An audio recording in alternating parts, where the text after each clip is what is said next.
getting rich off of our illnesses. Healthcare is a big business, and it is a money-making cow. They milk it, milk it, milk it. They have to make a profit. The only way they can make a profit is either by increasing your premiums or diminishing the amount of care you get for the same amount of money.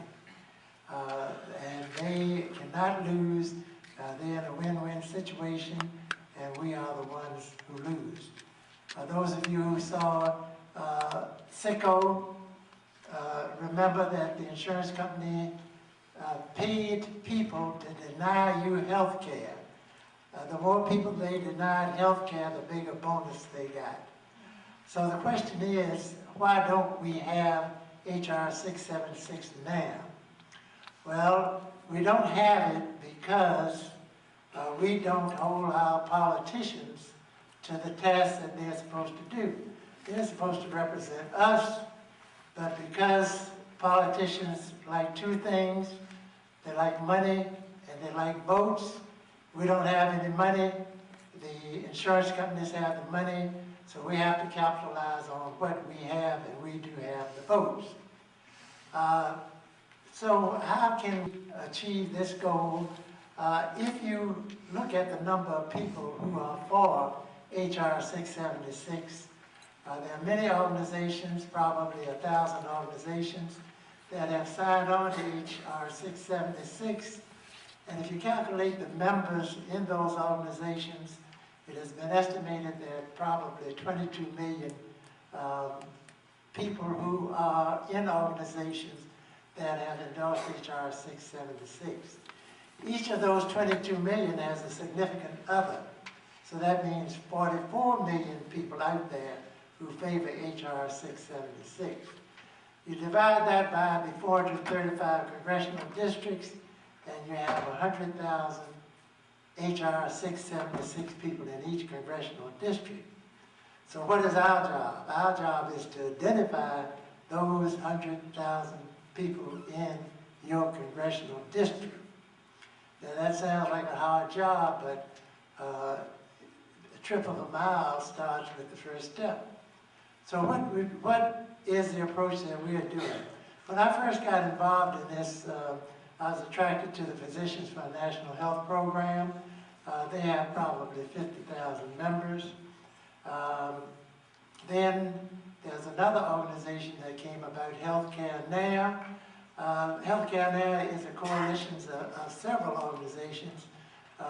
Some of them are political, some of them are religious, some are labor, some are educational. But these two organizations, they kind of were afraid to get in the political fray. So I heard about Progressive Democrats for America, and that tells me two things, that they're Democrats, they're political, and they don't mind solving political problems with political techniques. So the idea that we are working on now, we're trying to organize throughout the United States all of the organizations that are supporting H.R. 676 to identify their members by congressional districts. We have been successful in some of the organizations, and unfortunately, because most organizations feel that politics is beneath them, they are not aware of the power you have if you can identify your members by congressional districts. Because you have a group, they have similar desires, they have the same congressman that they have to elect, and if they know that there are other people within the congressional districts that feel the way they do, they get involved. So our idea now is to try to get you involved in your congressional district. I would imagine most of you are in the 6th, probably some are in the 7th, some are in the 5th also. But there are only 11 congressional districts in Virginia. So there shouldn't be a big task for us to get our 11 congresspersons to endorse H.R. 676. Of that 11, 6 are Democrats. We just newly elected 3 Democrats. The other 5 are Republicans. So you say, well, why just worry about the congresspersons? What about the senators? Well, the senators are in a better position. If you look at the whole picture of things, your congressperson is the weakest link in your legislative chain. Your congressperson comes from a compact district.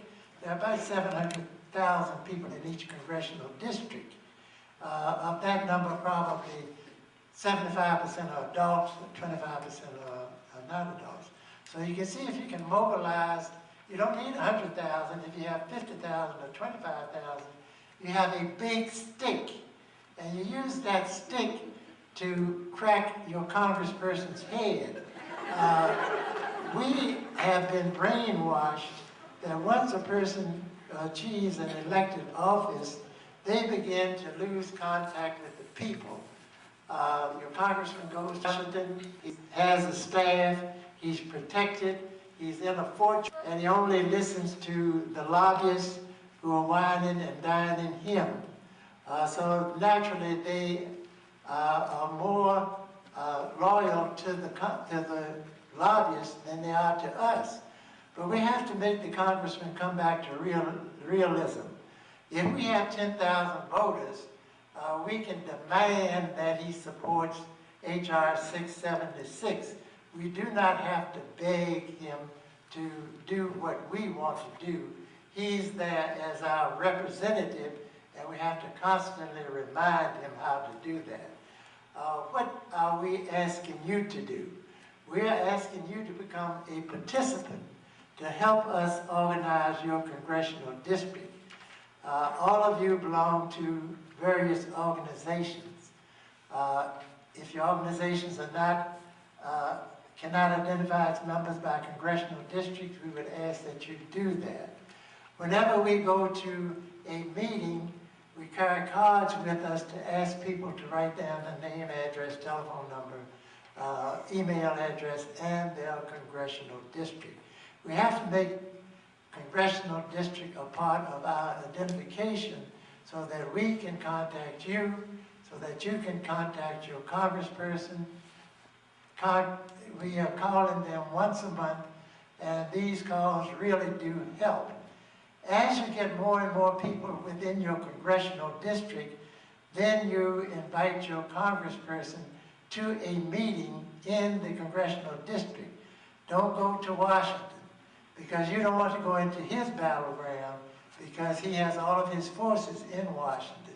He's most vulnerable here in your congressional district, because when you go to Washington, they have a little routine.